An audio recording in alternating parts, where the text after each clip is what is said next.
Got a handful of stacks. I'm about to grab an umbrella. A Rolls Royce variety umbrella. Oh my goodness, I just dropped the metal. Look at all the dirt on my floor. It's top shelf though.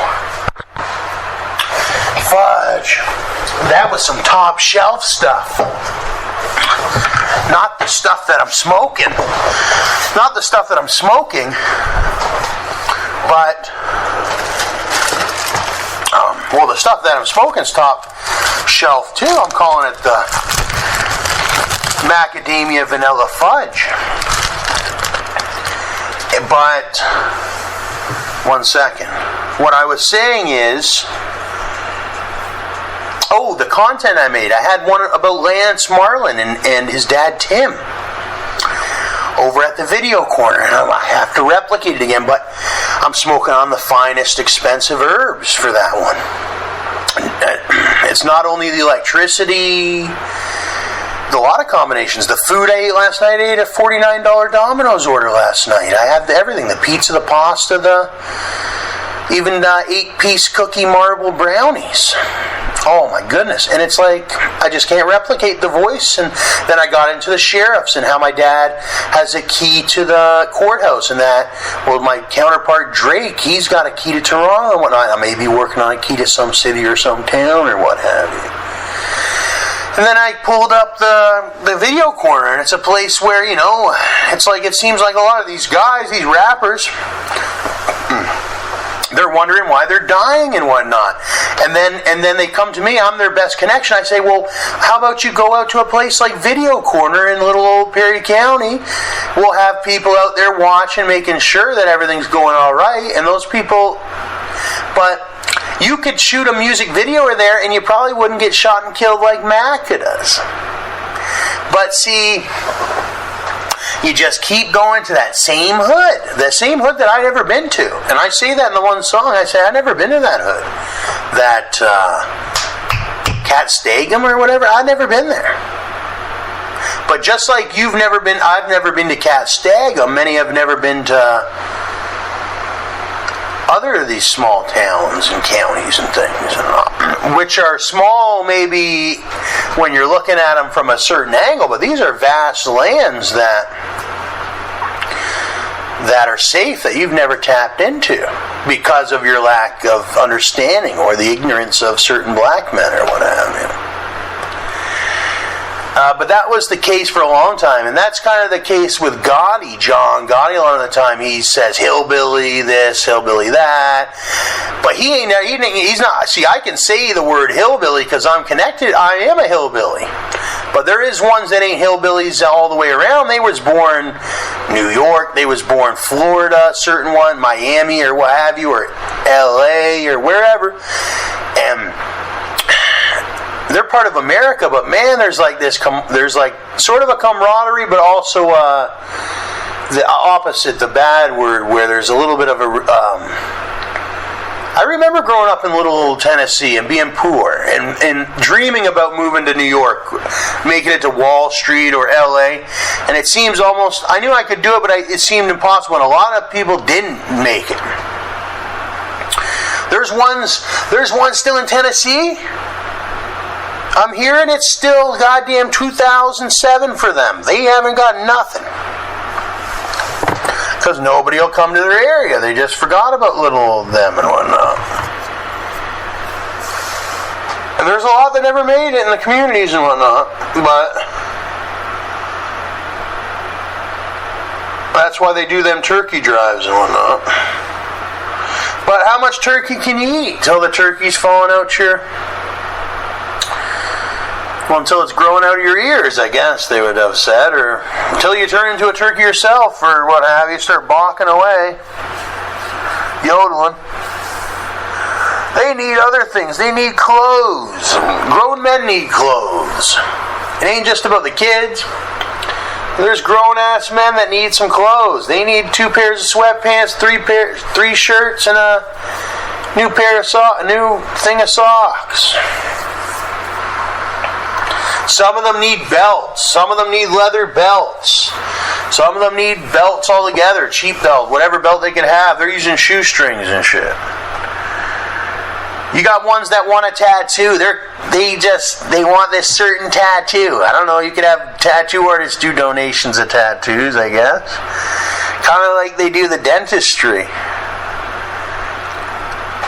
See, I got dental insurance. That's what I realized. I was down in town. I used to live in Tennessee. And I was like, I'm a Canadian citizen coming from Canada where we got all this free health care, and our system is beautiful for health care, and our system is beautiful for my dental insurance and all that. I was like, I'm getting the hell out of here.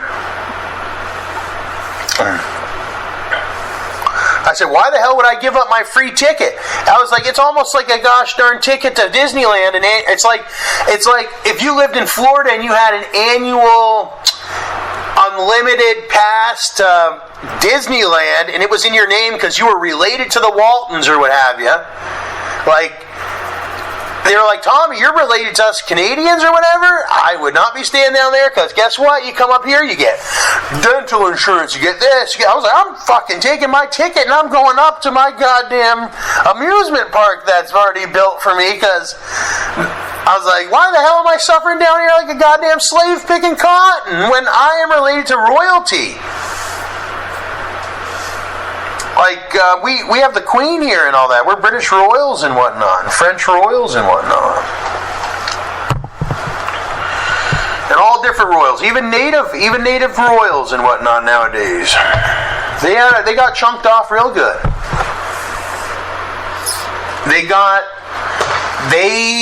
See, that's what the Prime Minister is. He's the minister for the royals and whatnot. He's just a messenger for the Queen and whatnot. She tells him, hey, send this message to this people. And he goes and he's like, this is Sparta, whatever, messenger, but don't kick him or whatever. It's like, and then he just goes and says a message from the banker says, we would like to give you this property and what have you on behalf of this and that. He's a minister, kind of like with when you have a wedding and the person says, thou shalt kiss the bride and whatnot. That's part of his duty and whatnot. That's what those meetings were. It wasn't about the shouting match, face to face, anything like that. He's going there and he's the shake of the hand is way more than the shake of the hand. It's signifying something. Yeah, he signifies that when they gave all how we have our reservations, our beautiful reservations. And I couldn't tell you nothing but the best things about the reservations. Every reservation I've been on has been nothing but it's the best feeling. Nothing but the best feeling. I've heard some hoopla, but that's all hoopla, not from my experience on the reservations. I went to this one reservation that had I'd say one of the grandiest gas stations I've ever seen. I've been to some large truck stops and large gas stations. And it wasn't the biggest because I've been to Flying J's and whatnot, but the one on this one reservation in Edmonton or what have you, I think it was, had a very big gas station. And I've been to several reservations here in Ontario. My family owned a cottage on a reservation and paid their reservation thing to the chief every month. But yeah. I'm just going to try some of this beautiful cannabis. I was calling it the vanilla macadamia fudge.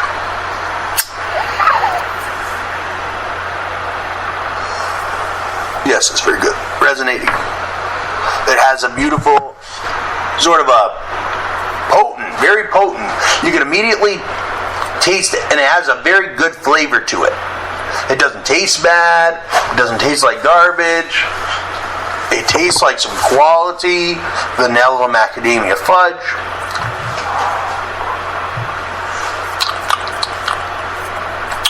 Has a really pleasant aroma to many people's smells and whatnot. And you'll be able to feel the euphoric effects of it immediately. And it's a long-lasting, narcotic-like high, which I enjoy. The narcotic-like. The other ones just don't do it. This one makes you feel. And it's a clean, very clean high. The other one you can. Yeah, the lower cannabis. I was smoking some lower quality StacksAMilli, and you can really. The high isn't as clean. The cannabinoids are mixed with a little bit of dirt and whatnot. This one is very clean. A very clean OG macadamia vanilla fudge. Kush. But I'm into everything. The Blue Dream, the White Widow.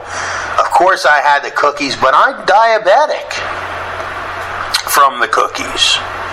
Super diabetic to the deterioration level with the cookies. How about that pink rosé? He's never sent me up any of it. I would be definitely in the mood for some pink rosé. Ooh, is that what he's smoking? That pink rosé with, I could just imagine that with a fine champagne. And I know he only uses the finest smoke utensils. The finest smoking utensils. Yes, you know who I'm talking about. Pink rosé. And what about that Collins Ave? It's a street not even this boy's ever been to. It's an exclusive avenue. It's not a street. It's Collins Ave.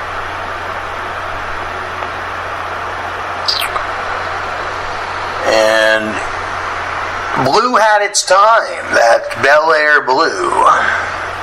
I feel like it would just be too sugary today, but I wouldn't mind Lux or that gold one today. Maybe a bit of that gold one.